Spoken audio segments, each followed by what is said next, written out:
അനിൽവിളയിൽ ഈ ശബരിമല പമ്പയിൽ നടന്നിരിക്കുന്ന അയ്യപ്പ സംഗമം അതിൽ വലിയ സാമ്പത്തിക ക്രമക്കേട് നടന്നുവെന്ന് ഓഡിറ്റ് റിപ്പോർട്ട് തന്നെ ചൂണ്ടിക്കാട്ടുന്നുണ്ട്. ഇപ്പോൾ ഓഡിറ്റ് റിപ്പോർട്ടുമായി ബന്ധപ്പെട്ട് പ്രചരിക്കുന്ന വാർത്തകൾ അടിസ്ഥാനരഹിതമാണ് എന്ന വിശദീകരണമാണ് ദേവസ്വം ബോർഡിന്റെയും സർക്കാരിന്റെയും ഒക്കെ ഭാഗത്തു നിന്നുണ്ടാകുന്നത്. സ്വാഭാവികമായിട്ട് ഇത് വിശ്വസിക്കാൻ ബുദ്ധിമുട്ടുള്ള ഒരു കാര്യമാണ് ഈ പറയുന്നത്. കാരണം ഇന്നലെ വരെ ദേവസ്വം ബോർഡിന് വിശ്വാസമുള്ള ഒരു ഏജൻസിയാണ്, ഒരു ചാർട്ടേഡ് അക്കൗണ്ട് ഫേമാണ് ഈ കണക്കുകൾ ഓഡിറ്റ് ചെയ്ത്. അവര് ആവശ്യപ്പെട്ട രേഖകളാണല്ലോ ഹാജരാക്കി ദേവസ്വം ബോർഡ് ഉദ്യോഗസ്ഥർ കൊടുത്തിട്ടുള്ളത്. ആ രേഖകളുടെ അടിസ്ഥാനത്തിൽ ഓഡിറ്റ് ചെയ്തതാണ് ശബരിമലയിലെ സ്പെഷ്യൽ കമ്മീഷണർ ഹൈക്കോടതിയിൽ കൊടുത്തിട്ടുള്ള റിപ്പോർട്ട്. അതിൽ കാണുന്ന കാര്യങ്ങൾ നിന്ന നിപ്പിൽ തെറ്റാണ്, കളവാണെന്നൊക്കെ എങ്ങനെയാ പറയുന്നത്? ഇതിനെ സംബന്ധിച്ച് പറയുമ്പോൾ ഇവർ കള്ളക്കണക്കുകളാണ് എഴുതിയിട്ടുള്ളത് എല്ലാം തന്നെ. ഈ കള്ളക്കണക്കുകൾ എഴുതുന്നതിന് വേണ്ടി ദേവസ്വം ബോർഡിൽ ചില ഉദ്യോഗസ്ഥരുണ്ട്. മുരാരി ബാബു ഉൾപ്പെടെയുള്ള ചില ഉദ്യോഗസ്ഥരാണ് ദേവസ്വം ബോർഡിൽ ഇത്തരത്തിലുള്ള കള്ളക്കണക്കുകൾ എഴുതിക്കൊണ്ടിരുന്നത്. ഈ ശബരിമല പമ്പയിലെ അയ്യപ്പ സംഗമം നടന്നു കഴിഞ്ഞ് ഈ മുരാരി ബാബു ഉൾപ്പെടെയുള്ള കള്ളന്മാർ ജയിലിലായപ്പോൾ കള്ളക്കണക്ക് എഴുതാൻ ആളില്ലാതെ വന്നു. അങ്ങനെ സംഭവിച്ച പിശകുകളൊന്നും ആയിരിക്കാം ഇതെന്നാണ് എനിക്ക് തോന്നുന്നത്. കാരണം ഒരു കള്ളം കാണിച്ചു കഴിഞ്ഞപ്പോൾ അതിനെ റെക്ടിഫൈ ചെയ്യാനോ അതിൽ നിന്ന് രക്ഷപ്പെടാനുള്ള ഒരു കള്ളം എഴുതി പിടിപ്പിക്കാൻ പോലും അറിയാത്ത വ്യക്തികളാണ് ഈ കാര്യങ്ങൾ ചെയ്തത്. അതുകൊണ്ടാണ് ഈ സംഭവം ഉണ്ടായത്. ഇത് ഊരാളുങ്കൽ സൊസൈറ്റിക്ക് പൈസ മൊത്തം ഊരിയെടുക്കാനുള്ള, മൊത്തം അടിച്ചു മാറ്റാനുള്ള ഒരു ആസൂത്രിതമായിട്ടുള്ള ഒരു സംഗമമാണ് പമ്പയിൽ നടത്തിയത്. അതുകൊണ്ട് തെറ്റാവാനൊന്നും സാധ്യതയില്ല. വീണ്ടും ന്യായീകരിച്ചുകൊണ്ട് ഞങ്ങളുടെ കൈകൾ ശുദ്ധമാണ് എന്ന് വരുത്തി തീർക്കാനുള്ള ഒരു തിരക്കഥ വീണ്ടും അണിയറയിൽ ഒരുങ്ങിയതിന്റെ ഭാഗമായിട്ടാണ് ഇന്ന് ഈ വിശദീകരണം വന്നിരിക്കുന്നത്. അല്ലാതെ ഇതെന്താണ്, ഏത് ഉദ്യോഗസ്ഥനാണ് തയ്യാറാക്കിയത്? ആ ഉദ്യോഗസ്ഥൻ മറുപടി പറയട്ടെ, എനിക്ക് തെറ്റുപറ്റിയതാണ്, തെറ്റുപറ്റിയെങ്കിൽ കാരണം ഇതാണ് എന്നൊക്കെ അദ്ദേഹം സൂചിപ്പിക്കണം.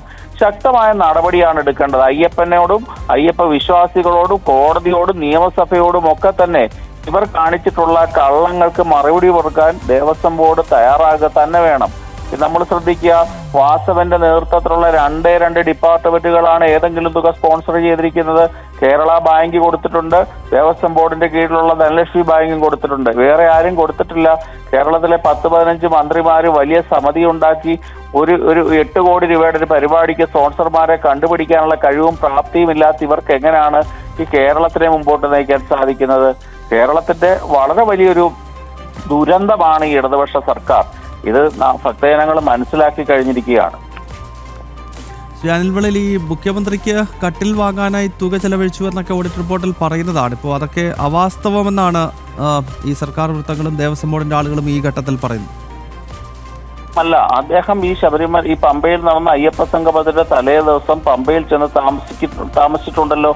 ആ ദിവസം അദ്ദേഹത്തിന്റെ ഒരു രാത്രിയിലെ ഉറക്കത്തിന് വേണ്ടി ഇത്ര ലക്ഷം രൂപ ചെലവഴിച്ചിട്ടുണ്ട്. ഇന്നത് വേറെ രീതിയിൽ അവർ വ്യാഖ്യാനിക്കുകയാണ്. കാരണം രേഖകളും കണക്കുകളും എല്ലാം അവരുടെ കയ്യിലുള്ള സാഹചര്യത്തിൽ ഏത് രീതിയിലും വളച്ചൊടിച്ച് ഏത് അധാർമികമായ പ്രവൃത്തിയും ചെയ്തുകൊണ്ട് മുഖ്യമന്ത്രിയെ സംരക്ഷിക്കാൻ വേണ്ടി ഇറങ്ങിത്തിരിച്ചതിന്റെ ഭാഗമായിട്ടാണ് ഇന്ന് ഈ കഥ പുറത്തു വന്നിരിക്കുന്നത്. ഇത് നമുക്ക് വിശ്വസിക്കാനൊക്കില്ല. മുഖ്യമന്ത്രിക്ക് വേണ്ടി അദ്ദേഹത്തിന്റെ സ്വഭാവം അനുസരിച്ച് സി ദിവാകരൻ പറഞ്ഞിട്ടുണ്ടല്ലോ അദ്ദേഹത്തിന്റെ സ്വഭാവം എന്താണെന്നുള്ളത്. ചൂരയ്ക്ക് പകരം നെയ്മീൻ വേണമെന്ന് പറഞ്ഞ് ഊണ് കഴിക്കാതെ പോയ വ്യക്തിയാണ്. സാധാരണ അയ്യപ്പ ഭക്തന്മാർ വന്ന് കിടക്കുന്ന രീതിയിലുള്ള കട്ടിലൊന്നും അദ്ദേഹത്തിന് തയ്യാറാക്കി കൊടുക്കാൻ ഒരു ഉദ്യോഗസ്ഥരും തയ്യാറാവത്തില്ല. പുത്തൻ കട്ടിലും പുത്തൻ മെത്തയും പുത്തൻ തലയണയും പുത്തൻ കട്ടനും ഒക്കെ തന്നെ മുഖ്യമന്ത്രിക്ക് വേണ്ടി ലക്ഷങ്ങൾ മുടക്കിയിട്ടുണ്ട്. ഇനി അവരത് മാറ്റി പറയും. കാരണം അത്രയും വിവാദമായി മുഖ്യമന്ത്രി ഉൾപ്പെടെയുള്ള ആൾക്കാരെ പറ്റിയുള്ള മതിപ്പ് ഉണ്ടായിരുന്നില്ല. ഏതെങ്കിലും മതിപ്പുണ്ടായിരുന്നെങ്കിൽ അതുകൂടെ ഇന്നലെ 2 ദിവസം കൊണ്ട് ഇല്ലാതായി. അതിനെ തിരിച്ചു പിടിക്കാനുള്ള ഒരു നടപടിയുടെ ഭാഗമായിട്ടാണ് ഇന്ന് തിരിച്ചിതിനെ പറയുന്നത്. ഇതിനൊരിക്കലും നമുക്ക് സമ്മതിച്ചു കൊടുക്കാൻ സാധിക്കുന്ന കാര്യമല്ല.